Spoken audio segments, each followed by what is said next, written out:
I have already touched on some of the aspects, and earlier this morning I mentioned one, which is very important in RPL.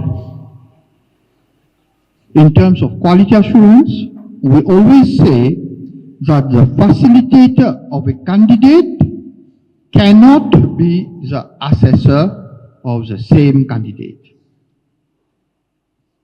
But that doesn't mean if he is a facilitator, he cannot be an assessor. He can be an assessor, but for different candidates. So we get that point. What is quality assurance in RPL? I mean, you all know about it. Quality, standards, improvement, moderation, benchmarking. So there's nothing different from what quality assurance is about in RPL. First is the principles of quality assurance. If you look at this, the quality assurance managers will say, this is what we do. This is what we know. Who is a quality assurance manager here? We had so many of them. All of you. Okay, now can you tell me, class captain, have you seen this? Oh yes. I saw this during our training. So, I am not going to teach you, I'm not going to show to you anything new.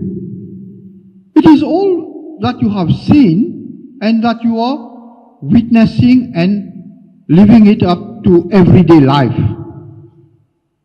But what is important when we talk about these small principles that we have within the quality assurance, these are some of it.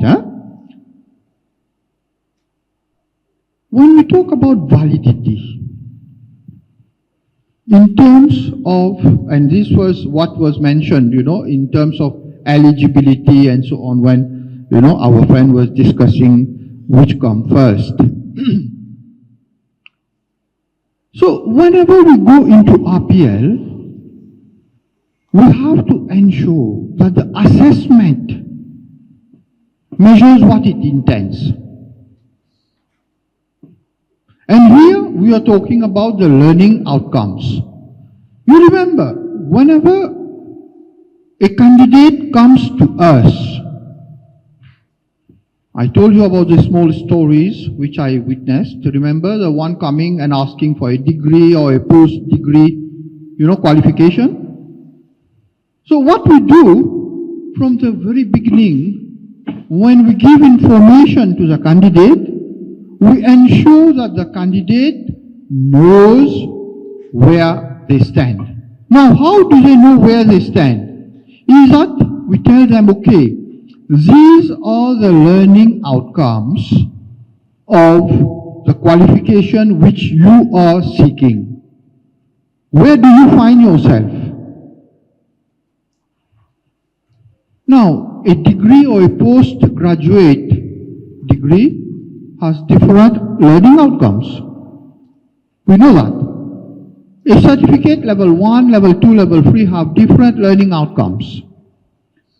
So, when the candidate will know about the learning outcomes, definitely he will tell you, okay, this is what I know and this I don't know. Therefore, in the very beginning, we can always guide the candidate towards that particular qualification which he or she can get at the end of the whole RPL process. Reliability. Ensure consistency of assessment decisions across assessors and institutions. Remember we talked about trust. We're going to talk about it again.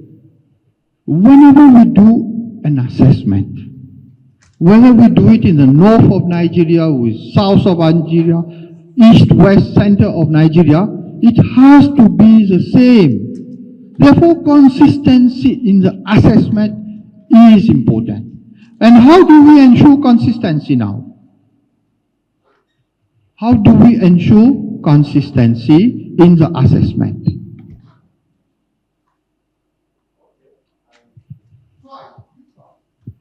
I think firstly you must have a set standard, and the standard should be common everywhere. And then you have to determine the procedure, the process, and the methodology, which is equally common everywhere. And possibly you may have maybe a checklist or templates that will be adopted so that it could be across board. This is it. So that when one assessor is doing it in the north of Nigeria, the same template, the same grid, remember we talked about the grid, is being used also in the south of Nigeria. Because we are not there as quality assurance managers or quality assurance officers to be checking. But if we put the process and the procedures in place, everybody follows the same. So once you follow the same thing, I don't think we shall have a problem with reliability. Fairness. And here, of course, inclusivity, gender, no discrimination. We make sure that whenever we do RPL, we are fair to the candidate. Remember, when they will come first to an information office. Whatever name we will give it, they will come to get the first-hand information. So when they come to get the first-hand information, I think this is where we have to be fair to the people. Tell them, okay, you are looking for a qualification in construction. So now, based on the number of years that you have, we are going to advise you to go for such level of qualification. This is our advice. Because remember, in the RPL system, it is not guaranteed that you will get your qualification. You can get a partial qualification, but you can also get no qualification at the end. Because when the assessors have done their job and they have seen the evidence that you have provided, they are not convinced that they can give you the qualification. So, the end result of an RPL system is a qualification, a partial qualification, or no qualification. I think we have to be very clear on that.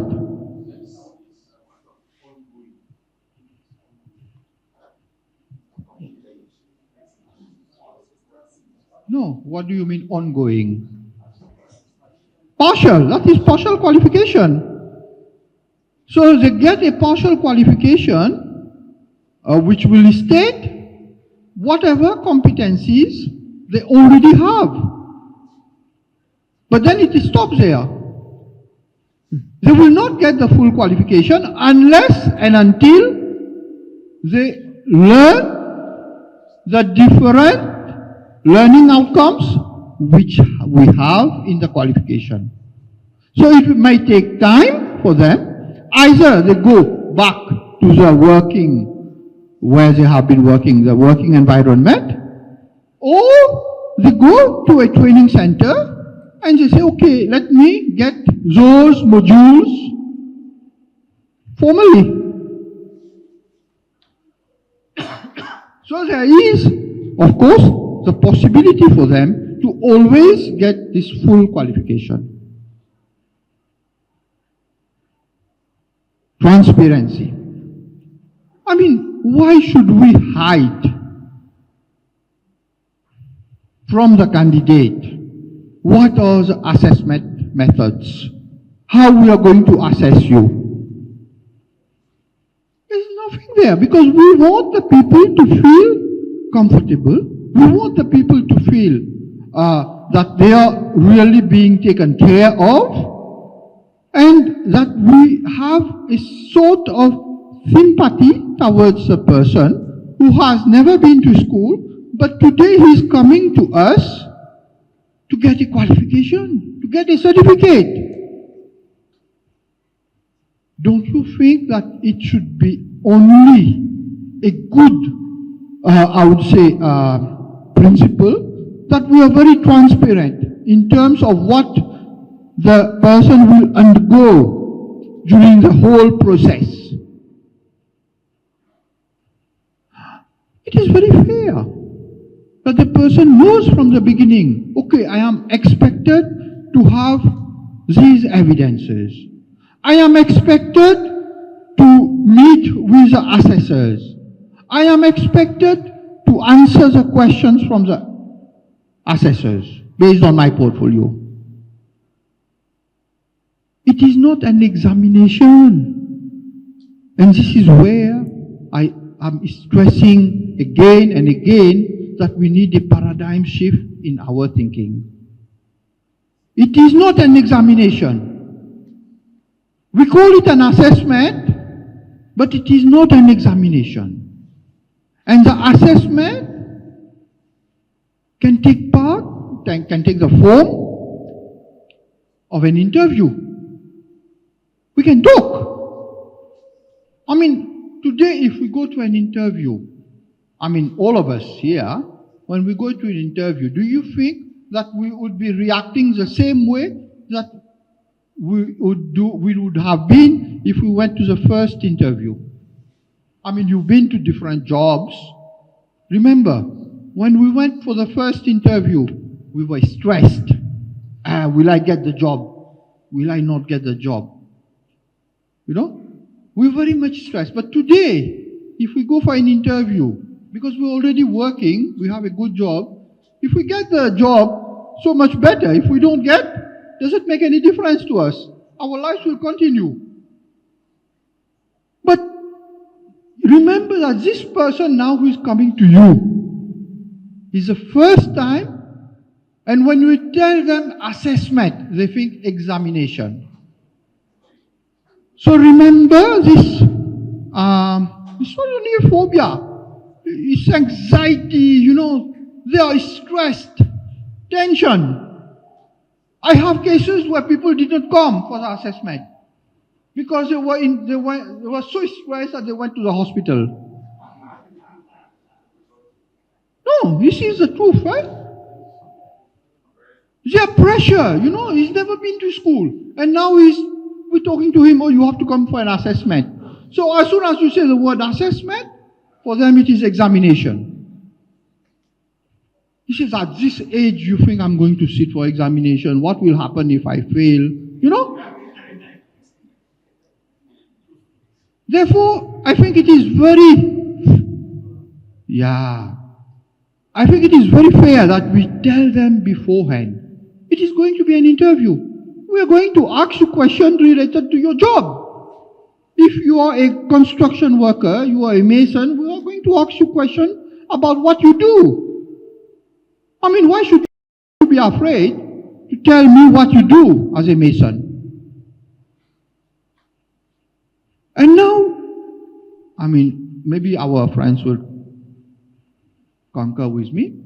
This interview is not an interview which is like, you know, I've been to interviews myself where, you know, they try to cook you up. 2 hours interview. Especially for the CEO post, you know. They take their time. And you get all types of questions. But if you know your stuff, you don't have to be, I mean, maybe you know more than the people who are interviewing you. But even in this case, this mason or plumber who is coming to us, don't you think that he knows much more better than us? Because otherwise what would have happened? I would have done the plumbing myself if I know better than him. I would have built the house myself. Why would I need the mason? So therefore we must respect the person. Whenever they come to us, we make them feel comfortable. You know, in certain interviews when you go, you find yourself very comfortable. You know, the people are very welcoming and you don't feel, stressed. But in certain places when you go, the atmosphere itself, pulls you down. This is a reality. So in RPL, what we are saying, whenever the candidate will come to us for assessment, we need to make that candidate feel comfortable. Comfortable. So that he can talk, he can express himself. Other question which we had, and which was a drawback. You know, when you come to an office in Mauritius, any office, when you come to an office, they speak in French to you. They start in French or in English, but mostly in French because this is a spoken language. Now, that person, the mason or the plumber who has come to us, he's not fluent in French. He's fluent in the local dialect. Therefore, what happens if the candidate is going to come to you and then you start speaking in English, good morning, welcome, and then the person say, okay, I'll say good morning. I mean, everybody knows how to say good morning. But then how am I going to answer now? No, these are realities which we need to take whenever we are doing assessment in quality assurance. It does not mean that if we are going to use the local language, it is going to diminish the RPL, or it is going to diminish my qualification. These are things that we need to internalize whenever we're going to be assessors. Remember the facilitator. He will be talking to them like friends, no? Because first time, okay, he will not know the facilitator, but second, third time, they will become friends. They will be on very friendly terms. Because that is the qualities of the facilitator. Assessors, they will meet only once. So we should ensure that when the candidate comes as to the interview panel, we make the candidate feel comfortable. Okay, what do we do? Whatever we can do to try to make him comfortable, he is still very stressed. It happens, eh? Some people get blackout in exams. I don't know if you have had those experiences or heard of experiences like that. People get blackout. Does that mean that he doesn't know? Oh, he knows. But just at that particular time, he has a blackout. And RPL assessment is not about at that point in time what you know. It is what you know from all the number of years you've been working there. So what I want to tell you is that when the candidate comes, we try to put the candidate as much at ease as possible. Still, the candidate being a human being, he can be very stressed at that moment and cannot answer you. What do we do? We have the portfolio, we have all the, what he has done and so on, but the candidate cannot speak.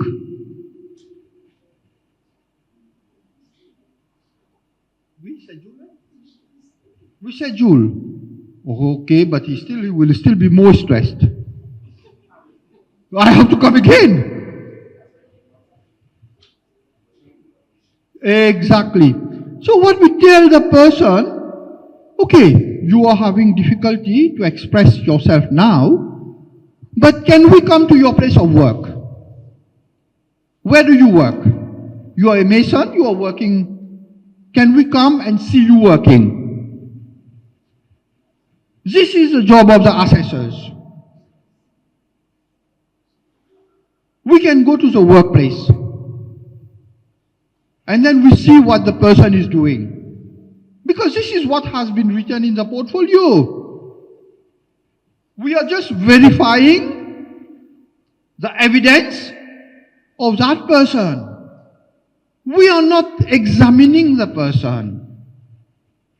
We're just verifying, yes, this is what he claims to know, and this is what we are going to assess, and eventually give him the certificate. You get the point? So we need to be very transparent in that. Accessibility. Ensure that the candidates can easily access RPL services and support. You know, Nigeria is a very big country.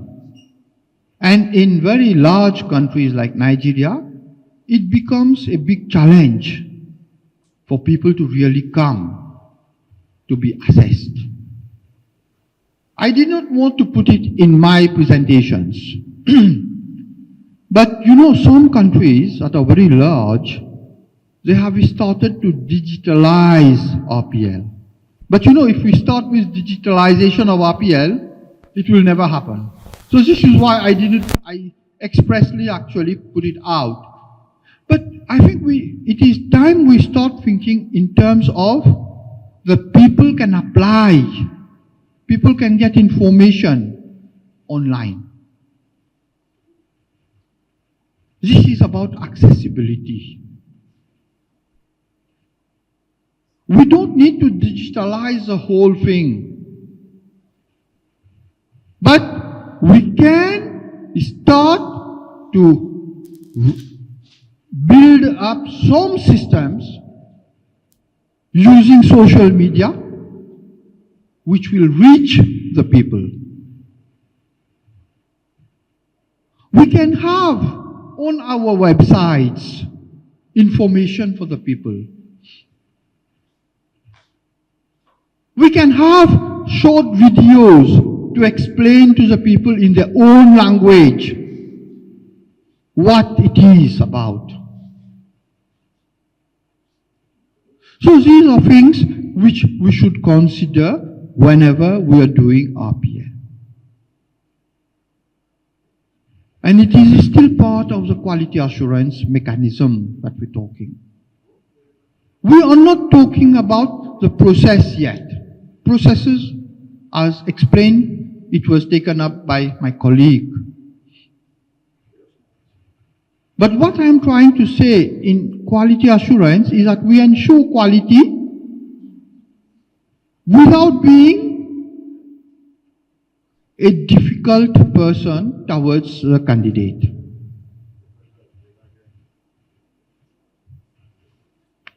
Consistency and credibility. Consistency, we know, we explained about, remember in the beginning we talked about, ensuring consistency, reliability and so on. So consistency I think is very clear. Credible, and this is where again we go back to the universities that we used in the beginning in our examples. We try to use, of course, credible institutions that people respect. Then only the person will say, yes, I have a certificate from this institution, and this certificate is recognized also by other stakeholders. And other stakeholders, mainly employers. So this is about some of the principles. And you know about this one as well. Fair, reliable and valid. Quality assurance, we have seen this everywhere. But we have to apply it in our daily lives.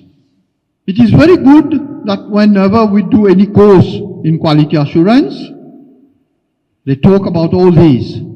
But here we are trying to say that all the processes involved in RPL should be fair, reliable and valid, and it should lead to a meaningful recognition of prior learning. Very often, we try to see, and here again, this is from, I think it is from Patrick, from my colleague Wamba mentioned about earlier. Patrick Wecker is actually from France, he's from Paris, and he's a very good actually trainer and consultant in RPL. What he said, and I think he mentioned that we need to have, I think you said that, clear standards. In quality assurance, if we don't have clear standards and criteria, so somebody would be doing one thing and the other would be doing a different thing. Therefore, we need to have these standards and criteria which are clearly defined. We need competent assessors and facilitators. I gave you an example of very competent people, but who are not competent in RPL. This is also something which we should consider whenever we are choosing our assessors. We need competent assessors in RPL. You can be a competent assessor for examinations, for learners, for students, but that does not mean that you can be a competent assessor for RPL.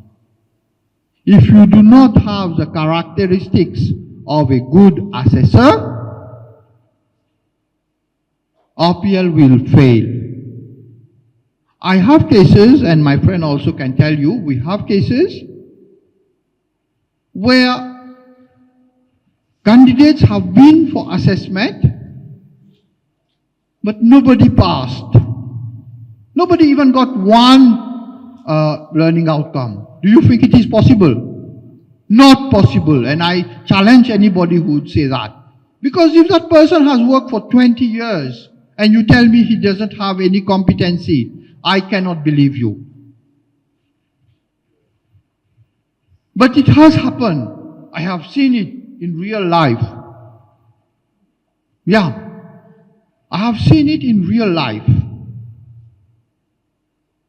We had a batch of 20 people. They were entrepreneurs themselves. But when they went for RPL, nobody passed. I said, how can it be possible? So I dig a bit deeper. I tried to see, because normally, you know, assessment is very independent. We cannot, even as quality assurance or even as RPL practitioner, we cannot dwell, you know, we cannot get into assessment. It is very independent of what we do. And this is quality assurance again. Then, of course, you know, Mauritius is very small.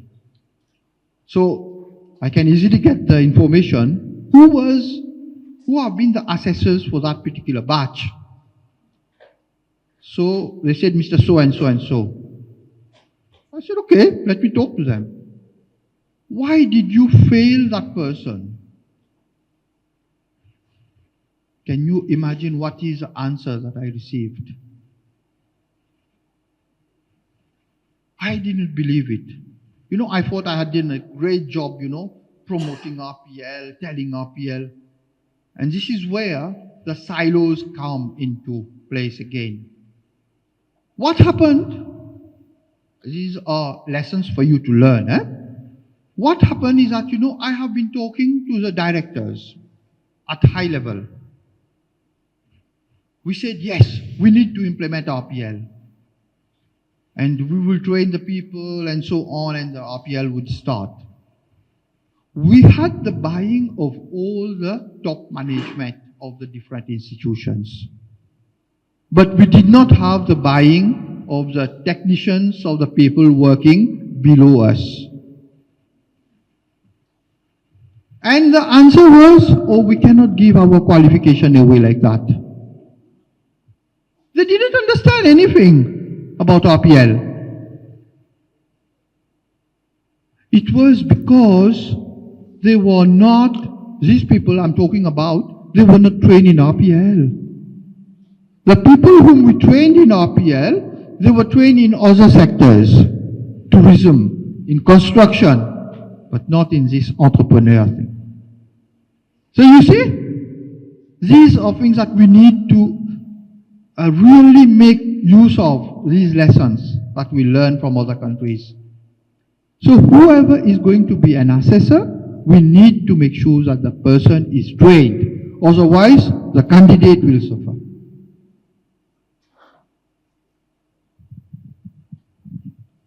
I mean, internal quality assurance, external quality assurance, I mean, you know all about it. I have 10 more minutes to go, so I will try to complete, of course, this part on quality assurance today.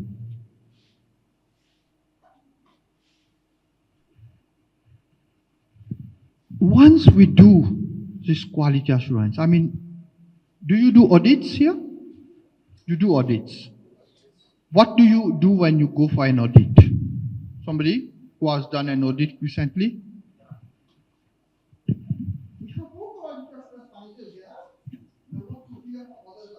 Okay, when we go for audit, usually we audit the infrastructure of the center and ensure that it really aligns with the standard requirement.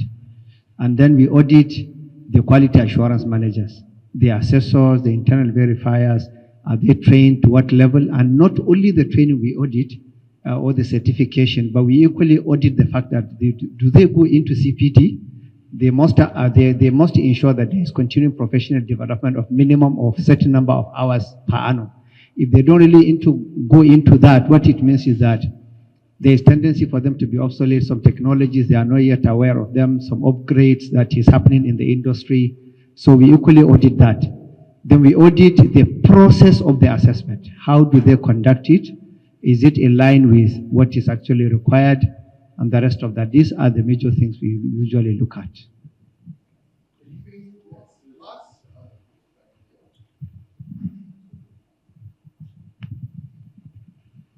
Add from the way my colleagues talk, in the case of our auditing experience and practicing, we go in line with searching of whether the company is about to liquidate or the financial stand of that particular company. We can predict it for 5 years to 10 years with their current and the past previous records.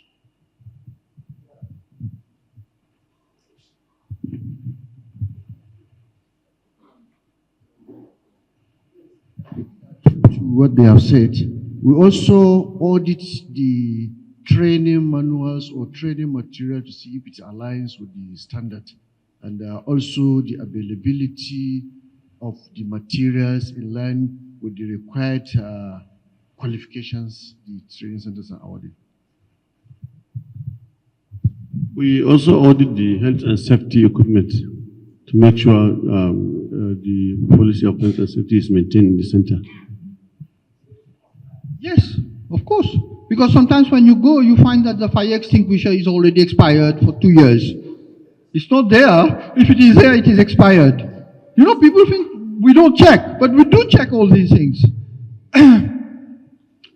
When we talk about quality assurance here, and especially about auditing in RPL, it is about the processes. Have we been fair to the candidates? What were the questions that were asked? You need to document it, whether the questions were really genuine or were you trying to be difficult. You know, it depends on the assessors. The first time when I heard about audit in RPL, I myself was afraid. I started, you know, I did RPL when we introduced RPL.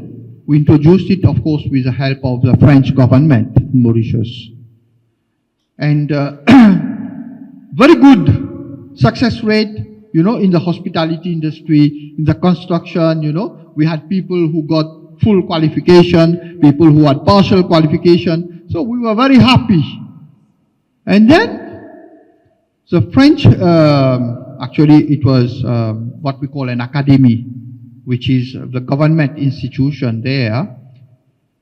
They told me, oh, we need to do an audit now to make sure that what you have done is good. So I was like that. I said, hey, they're coming to check now on me. I thought I did a good job, but then now they're coming to check on and do the audit. Actually, they checked all the paperwork. They checked all the forms. Even though the forms were in English, in Mauritius, we use English as the official language. They checked everything. Only then at the end of the audit, which took approximately, a week, when they told me, they gave me the report, and they said, yes, the processes that you have done are good, and all this. So I had a favorable report at the end. But, when they told me for the first time they're coming to audit what I did, I was very much afraid.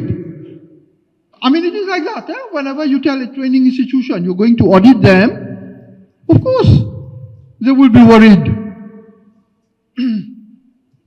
So therefore, audit or review of RPL is also an important aspect in the whole system of RPL.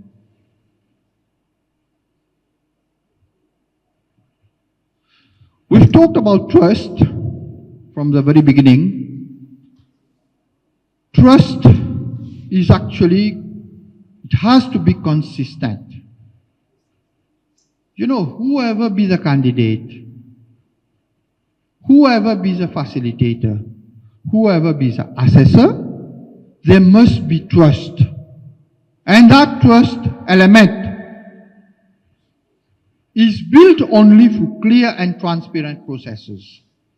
If we have processes which are, I would not say dubious, but I would say not very clear, very opaque, I don't know for whatever reasons we don't want to disclose it. Do you think people will come? Do you think RPL will be a success? No, it is going to fail. People have to trust the system, only then they will come. And the practitioners must be qualified. I'm going to stress on that. If your people are not the RPL practitioners, whether it is a facilitator, whether it is an office person who is going to give information, or the assessor, if they are not qualified and they have not been trained, this is a recipe for failure.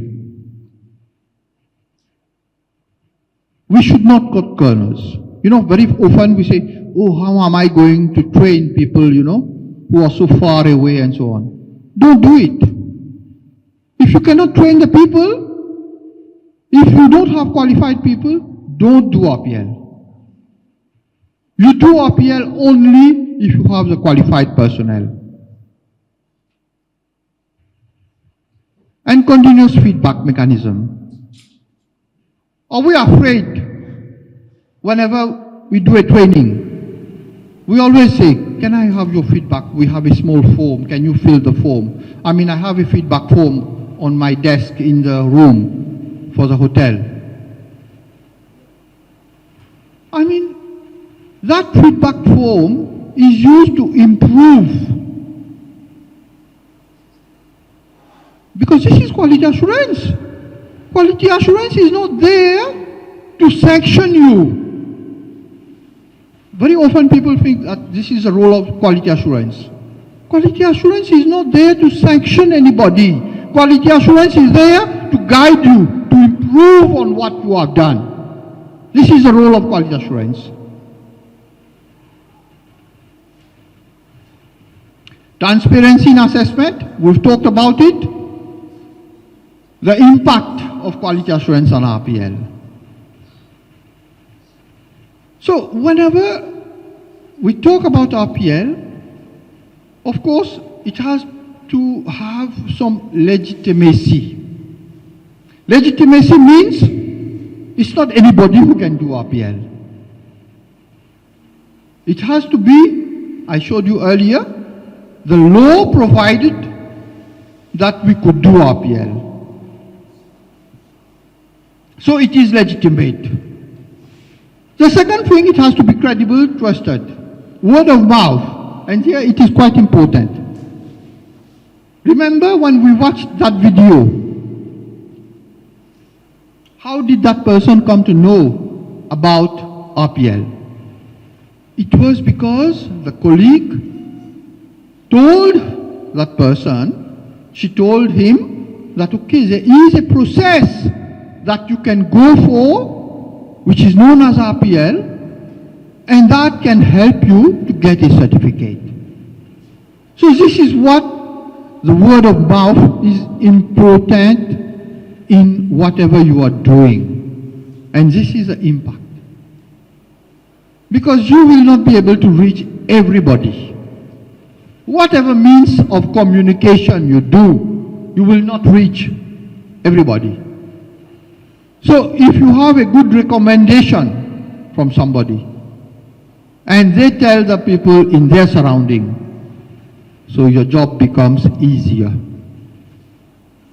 It has also a double currency. Remember we talked about lifelong learning, education and training. The person can go for lifelong learning, but the person can also get a promotion in his job. The person can also get better employment in his, in whatever sector he is. And career progression. This is about the employability part that I wanted to share with you. Remember that when we do RPL, it is to help the person progress in life, progress in the social ladder. So it is not about sanctioning anybody. And this I would stress again. RPL is not about sanctioning a person for what he does not know. I mean, there are a lot of things which I do not know. My colleague said, he does not know everything. And I don't think we have somebody in this room who can claim to know everything. Even though we can meet some people sometimes who knows everything. You know, in our daily life, sometimes we meet people who claim to know everything. They claim to know. Yes. They claim to know everything. But we do not know in reality. We cannot know everything. Institutional requirements for quality of RPL. Again here, I think we've discussed about it, the clear policies and procedures, stakeholder engagement. Remember when the presentation was made earlier this morning, the very first presentation, on the stakeholders slide, we have all the different stakeholders, government, private sector, trade unions, all these are important stakeholders in the whole ecosystem for RPL. And whenever we talk about stakeholder involvement, it is not just telling them, okay, you come for a training, we are going to train you about RPL. It is also about involving them. And involving them, very easy. You can take people from the industry as facilitator. You can take people from the industry as assessor. So, the involvement of this public and private sector make RPL a success. Qualified facilitators and assessors, I think you know now, if tomorrow you hear that in Nigeria, we have somebody who has not been trained as a facilitator or assessor, you will stand up and you will say, hey, this is not right. You agree with me? This is what we should do. Otherwise, the system will fail. Assessment tools, again, we need to develop standardized assessment tools. And my friend will talk about the different tools, how we develop them. But we should have the same tool for the same qualification. We cannot have one tool here for this qualification, and for the same qualification, we have a different tool. So let us be clear that if we can have standardized assessment tools and methods to evaluate a person, we are going to have a level playing field, and this is one word which I like, level playing field, for everybody. Whether you can speak in English or you cannot speak in English does not matter to me. As long as you can show to me what is your experience, what are your competencies, I am happy to give you the qualification. This is how we should do it. You are a man, you are a woman, does it make difference? We don't make any difference. You are somebody who is disabled. You come from a marginalized, in our society we have marginalized people also, eh? Whether you come from any part of the whole society, we make sure that you get the same treatment as an RPL candidate. Of course, we need to have institutional requirements for quality. And here you can see transparency and communication comes first. Communication is a very important aspect. If we do not communicate, or if we do not have enough communication, we are going to be a failure. We can have the best system. We can put up the best system of RPL in Nigeria. But if we do not communicate about it, nobody will come. The second point, it is continuous improvement. You see, we have a system, and this is where I was talking about the policy yesterday. We have a policy which was developed, some time back. But now, with what you have learned, and when we are going to start some pilot projects, we are going to learn more about the system. We can always improve on the policy. We can always improve on the procedures. We can find the loopholes and try to improve on it. Therefore, RPL is not something which is fixed, static, it is dynamic. And we are always learning about new things. I mean, myself, I'm still learning about this digitalization on RPL. And one country which has done it well is Zambia. I think they are the only country in Africa anyway that have done a good job in terms of digitalization of RPL. So, we are still learning. And we do not claim to be, an expert or super expert or whatever.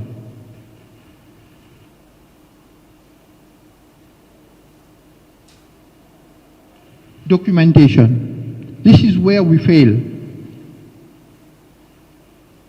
Many countries in Africa, with the exception of South Africa, many countries, we fail when it comes to documentation. How many of us, we do research, we publish papers? We don't do it.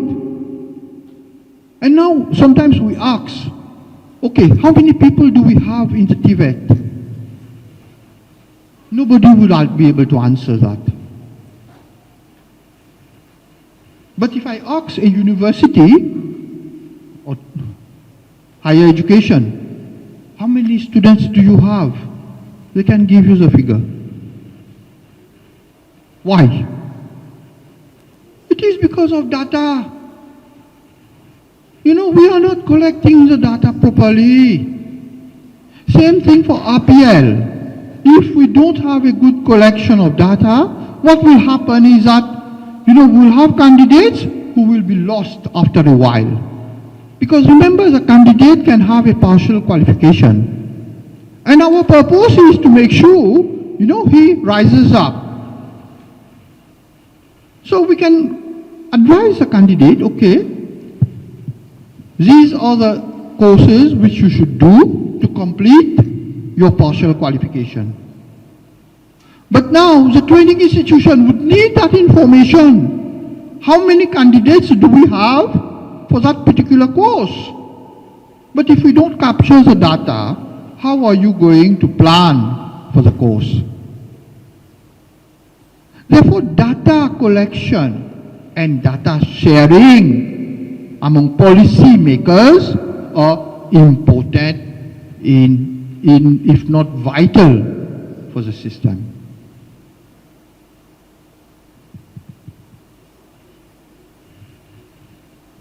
Instruments and system, of course, some good practice, let me tell you, which we have. Some countries, they have started RPL, and I have started RPL myself, in some countries which do not even have occupational standards. They do not have any standards. So they told me, how are we going to empower our people? But they were using competency-based training. But no qualifications framework, no occupational standards. So what we did is we used the modules with the learning outcomes to do the assessment in terms of RPL. There is always a solution. But here in Nigeria, you have the advantage of having a national skills framework. So let's use it. You have the instrument. Instrument is there. Let's use it.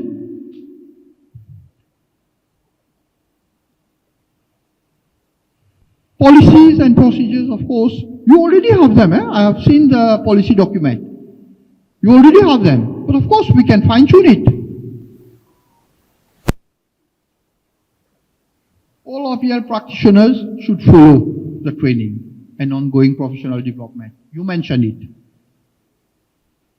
Assessment approaches should be monitored, revised, evaluated, and reviewed regularly to reflect the changes. I'm not telling you something which you do not know. These are things that you do every day. But now we have to apply it to RPL. The benefits: build trust among stakeholders. I can tell you, I was just asking actually earlier about the trade unions when you said we have some very good trade unions, strong ones in Nigeria. And you know what is the objective of trade unions? Get me higher wages, better conditions. But once you build that trust with trade unions, they will be actually the one who is going to spread the word for you. They are the one who will tell their members, go for RPL, you will get a qualification, and with a qualification you can get a better job. You will not be exploited. Because unfortunately, this is a reality. People who do not have a qualification, a formal qualifications, is very much exploited because they cannot prove. They don't have a certificate. Therefore, building this trust among stakeholders will be beneficial to the RPL as well. Ensuring equivalence with formal learning. When in the video you were shown the certificate of the person, that certificate is similar to one who has followed the course in a formal setting. So when you take the certificate, you go to an employer, the employer will not know whether you did not go for formal training in a formal setting or that you got this certificate through RPL. I think this is important. If we want to give RPL the same, I would say, prestige as somebody who is doing a formal course. Promotes mobility, employability and lifelong learning. We have talked about it. Help institutions maintain the academic integrity. You know that. We do not want to diminish the level of integrity, academic integrity of any training institution or of any university. We want to maintain it. It is for the candidate to prove that you can reach the required standard. Thank you so much. Now, let us have some questions, and I will ask yourself, somebody else to answer it. That is easier for me. Because you are all quality assurance, managers here. Let us have questions, if you have any questions. Yes? Now in Nigeria, skill is almost domiciled with the polytechnics. But the grading for the NSQF, of the NSQ qualifications, are also of university degrees and the HND, as diplomas awarded by the. So how do we apply this so that, well, because these persons who are getting this qualification, they want to make progress in life. Some of the entrepreneurs who get the NSQ want to make progress by maybe applying for an MBA program so that they can learn more on how to boost or improve on their businesses. So how do we marry these two where the entrepreneur gets an RPL enabled qualification and he wants to progress? Many countries, we have the National Qualifications Framework. And in the National Qualifications Framework, you would have what we call 3 domains. Primary, secondary education, TVET, and then higher education. But what is the beauty of a qualification framework is that it allows pathways. When you finish primary and secondary education, do you go into university? Yes. Do you go into TVET? Yes. But why is it that people who have finished the highest level of TVET, they stay there? They are blocked. This is your question. That is not something which should happen. If we have a good qualification framework, it should allow that person who has finished a diploma in TVET to continue into higher education. SocialNet is a network that tries to bring together all the stakeholders at the national level. So you can call it the parliament, you can call it the clearing house, you can call it the conglomerate, but the essence is that bringing all the stakeholders together to talk to each other. First, the governments. They are the ones that are responsible for policies. Government, of course, is National Assembly, but is the state responsible for laws, legislation which we need to anchor the system. To support the system. If it is law, it becomes mandatory. Support becomes mandatory. For it to function becomes mandatory. So that's why the legal dimension of it is important, and that's where the state comes into play. And government and the National Assembly or parliaments. Policy. We need policy directions. Where do we want to head to? How do we want to do it? Policy gives us that direction, that orientation, that mission, that outline of a mission is the policy. And who is responsible for policy is this government. Resources. We need to commit resources. It's resource intensive. It requires resources. And of course, it's not only government, but government is expected to commit the resources from taxpayers on taxpayers. So government is critical. Government, SASASNet is saying that government must be taking the lead in the process. But it's not going to dominate it, but taking the lead, because it is its responsibility. The primary duty bearer is government. So that's why at the level of SASASNet, governments are key players. You have regulatory agencies in each of the member countries being ex-officio members of the SASASNet executive. It's regulation. And then, of course, the other actors. So we have national chapters that are established at the national level, where you have government, you have TVET providers, and government, I mean ministries, departments and agencies that are relevant to skills and apprenticeship development. It's from government, including regulatory authorities, their agencies. And then you have TVET providers, like I said, private and public. It's not only public, but private TVET providers. They are also stakeholders and key stakeholders as well. Employers, workers, organizations, unions, and individual consultants. We have them at the level of SASASNet, those that are not representing any entity, but are experts in their own rights, who have expertise, who have experience that we can leverage to pursue our objectives. So this is SASASNet. We need to talk to each other. So how do we do it? We need to be convincing each other. In some countries, like I said, it's labor. In Kenya, for example, Ministry of Labor is the driving force. They'll be hosting SASASNet annual general meeting and conference, regional conference this year. And the player from government is the Ministry of Labor and Skills. But in Kenya, what they have done is they fused the two, labor and skills. And RPL is very much part of skills. Education can have a claim, but labor too, Ministry of Labor, Ministry of Employment. In the Gambia, where I come from, you have this struggle between the Ministry of Higher Education and Ministry of Trade. And now the Ministry of Basic Education is coming on board. They are operating in silos. And this challenge, operating in silos.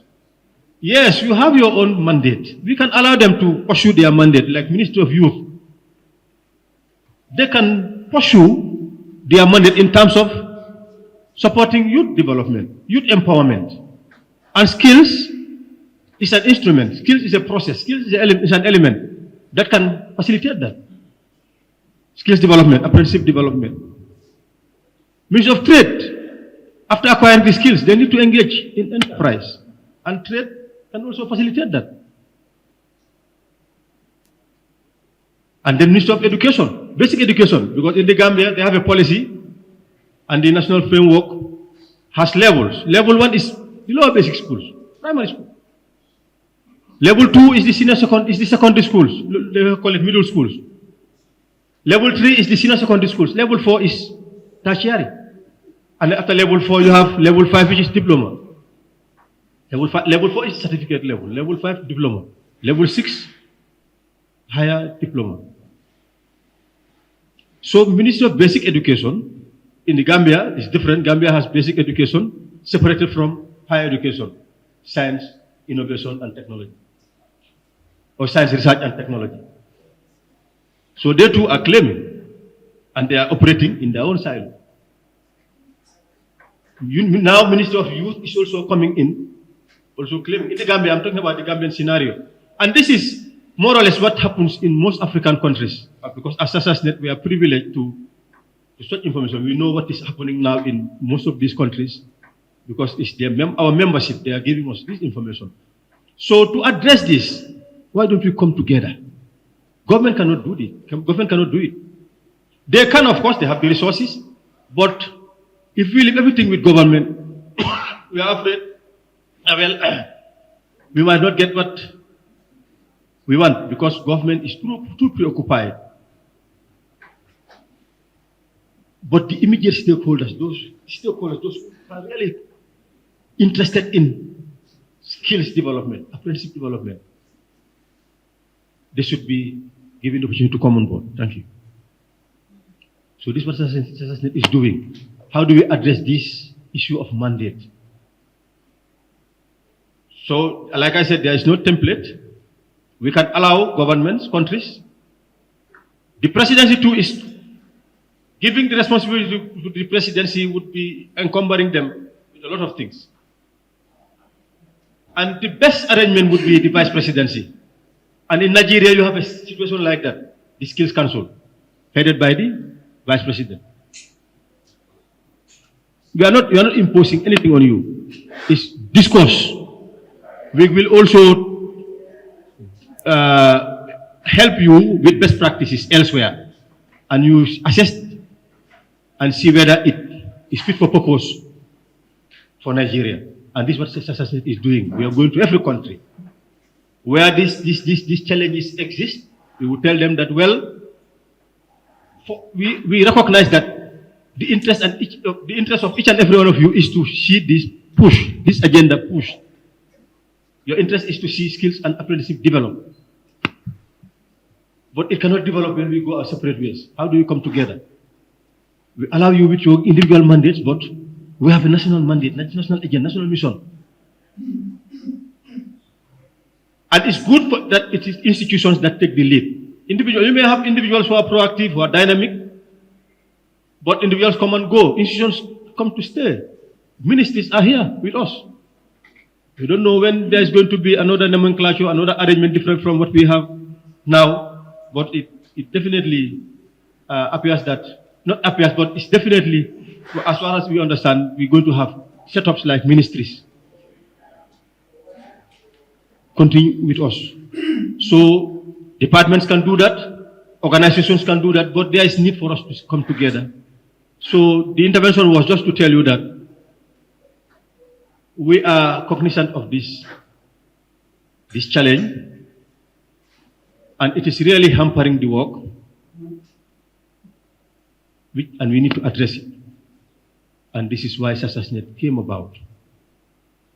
It was at a conference organized by the World Bank and the International Labour Organization, ILO. Of course, with support from the Benin government. We went there, representatives from government, from non-state, there's non-state actors. We converged, we discussed all the challenges, came up with good solutions, good resolutions, workable resolutions, but we also realized that going by practice, the history is that we would, conferences of this nature always end up like this, conferences of this nature always end up like this. But once we leave and go back to our respective countries, to our respective offices, respective organizations, the outcome that is stamped in the document is shared, and that's the end of it. So we need to come and push. So that was the reason why the participants at that conference tasked Professor Idris Bagaja and myself to put up a network for Africa. Initially, it was meant for English-speaking countries because we were of the impression then that for the French-speaking part of Africa, particularly French-speaking part, you have Lusophone part, those who speak Portuguese, we have the Arab-speaking part. But the French-speaking are organized in the sense that they have a network, they are coordinating their approaches. There's harmonization. Little did you know that, well, of course they are organized. They are part, but you can understand that in Nigeria here, the skills passing from Benin are sometimes, yeah. Their skills are more quality assured. The perception of Nigeria than Nigerian skills passing. So that shows you that there's a level of advancement. So this was the impression. But later on, we came to realize that no, that's not the case. Of course, they may be organized as individual countries, but there is no network, and we need a network. And we are of the fact that, this is something that we are convinced of, that Sub-Saharan Africa is lagging in comparison with North Africa. You know, North Africa is very advanced. They haven't reached where they should reach, but they are more advanced than us in terms of infrastructure, in terms of skills. Morocco, Tunisia, Egypt, you may know about that. So this was said, let us be biased towards sub-Saharan Africa.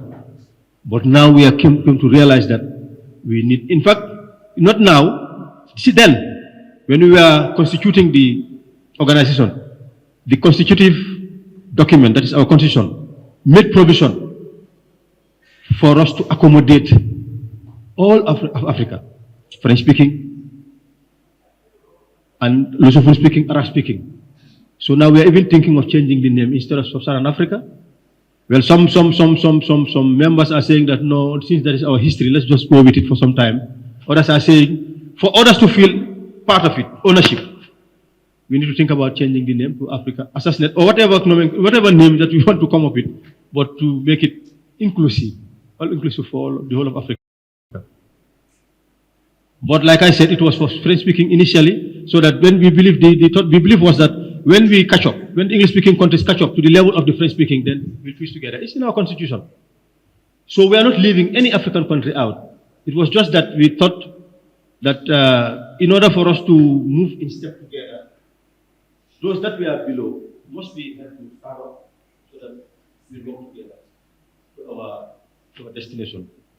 So basically, to conclude, SASASNet is coming to address these challenges. Be rest assured, we are urging, I want to take this opportunity to invite any delegate whose organization or with individuals is not aware of the existence of SASASNet. SASASNet is in play. Professor Idris Bogaji is the founding continental chairperson.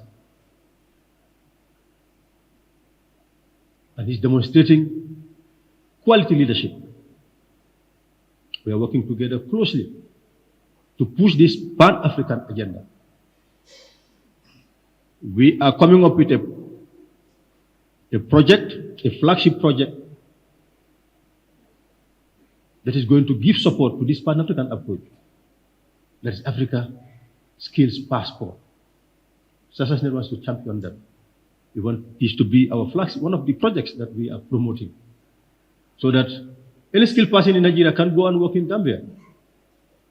If the Gambian chapter of SASASNet would be the host, any Nigerian skills person would be given a certificate. And if we're going to even see whether we can integrate this in the frameworks, national frameworks, so that it will recognize that you are given a certificate by the Nigerian SASASNet chapter, and this is what you take to Mauritius, or take to Kenya, or take to Gambia. And then, and the AU also have, the AU has given us, well, they've indicated their interest in supporting this.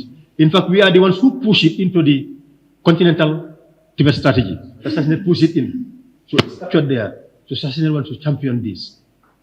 Not only Nigerian skills persons being recognized in Nigeria to be given jobs to perform or to be employed, to be given contracts to deliver, but they can work anywhere in Africa. It's free. So I'm urging you, inviting you to join the SASASNet Nigeria chapter. We are organizing a convergence in Kenya, and those who can, we are invited to attend. It's good for us to go and talk together as Africans. That mission is on course, that work is on course. But rest assured, just gather your act together. Work in unison as a country. Will help you to try to find a solution to this mandate issue. But like I said, we can allow all of them to cooperate their mandates, but at least to have something that involves all of us.